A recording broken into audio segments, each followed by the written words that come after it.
നിങ്ങളുടെ favourite shows ഇനി ഒരിക്കലും മിസ്സാവില്ല. ഇപ്പോൾ C5 കാണും നിങ്ങളുടെ ഫേവറേറ്റ് ഷോ തികച്ചും സൗജന്യമായി. തിരുമേനി, മോൾക്ക് അവിടെ വെച്ച് സുഖമില്ലാതായി.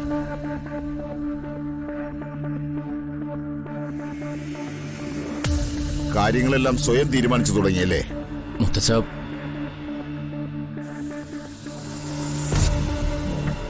അത് ഞാൻ മറ്റൊരു വഴി ഞാനപ്പോൾ കണ്ടില്ലായിരുന്നു.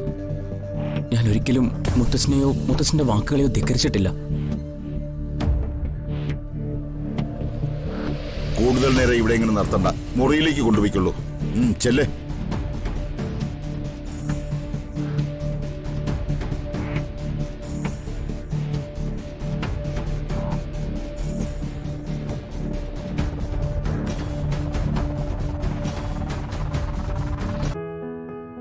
തിരുമേനി പൊറുക്കണം. ഇക്കാര്യത്തിൽ ഡോക്ടറുടെ ഭാഗത്തുനിന്നും യാതൊരു പിഴവും ഉണ്ടായിട്ടില്ല. എനിക്ക് വേണ്ടിയായിരുന്നു ഡോക്ടർ ഞങ്ങളോടൊപ്പം കൂടിയത്, എന്റെ ചേച്ചിയെ മണ്ഡപത്തിലെത്തിക്കാൻ കൂട്ടുനിന്നത്. പ്രഭാചന്ദ്രൻ വിളിച്ചു പറഞ്ഞ് കാര്യങ്ങളൊക്കെ ഞാൻ അറിഞ്ഞു. പക്ഷേ ഗോവിന്ദൻ ഒരു ഡോക്ടറാണ്. കുറച്ചുകൂടി വിവേകം കാട്ടാമായിരുന്നു.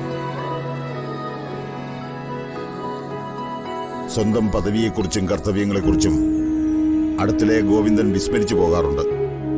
അല്ലെങ്കിൽ ആയിരങ്ങളുടെ ശ്വാസനിശ്വാസങ്ങൾ വീഴുന്നിടത്തേക്ക് അർത്ഥ ചികിത്സയിലായിരിക്കുന്ന രോഗിയെയും കൂട്ടി പോകുമായിരുന്നു. തിരുമേനി, അങ്ങ് ക്ഷമിക്കണം.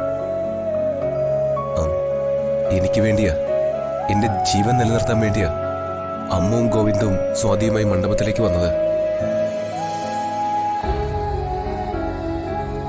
അവരങ്ങനെ ഒരു തീരുമാനം കൈക്കൊണ്ടില്ലായിരുന്നെങ്കിൽ ഈ സഞ്ജു എന്ന ജീവനോടെ ഭൂമിയിൽ ഉണ്ടാവില്ലായിരുന്നു.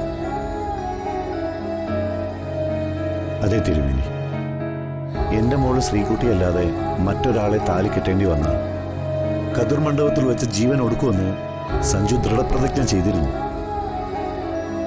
സ്വാതിയുമായി ആ നിമിഷം അമ്മവും ഗോവിന്ദും അവിടെ എത്തിയില്ലായിരുന്നെങ്കിൽ ഇന്ന് ആ കതിർ മണ്ഡപം പല മരണങ്ങൾക്കും സാക്ഷ്യം വഹിക്കേണ്ടി വന്നേനെ.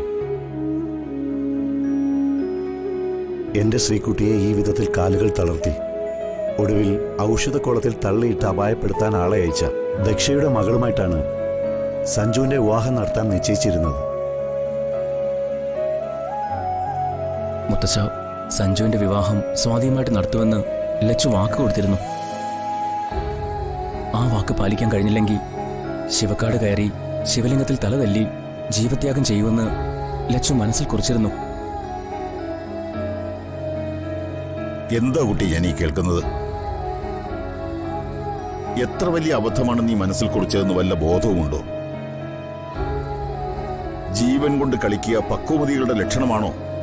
ഇത്ര ചഞ്ചലമാണോ നിന്റെ മനസ്സ്?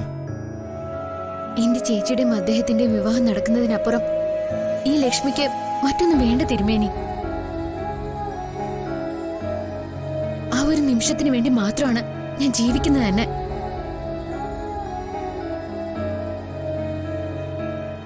ജീവിതാഭിലാഷമായി ഞാൻ കാണുന്ന ആ ഒരു കാര്യം നടത്താൻ കഴിഞ്ഞില്ലെങ്കിൽ പ്രാണത്യാഗം തന്നെയാണ് എന്റെ മുന്നിലുള്ള ഏക മാർഗം.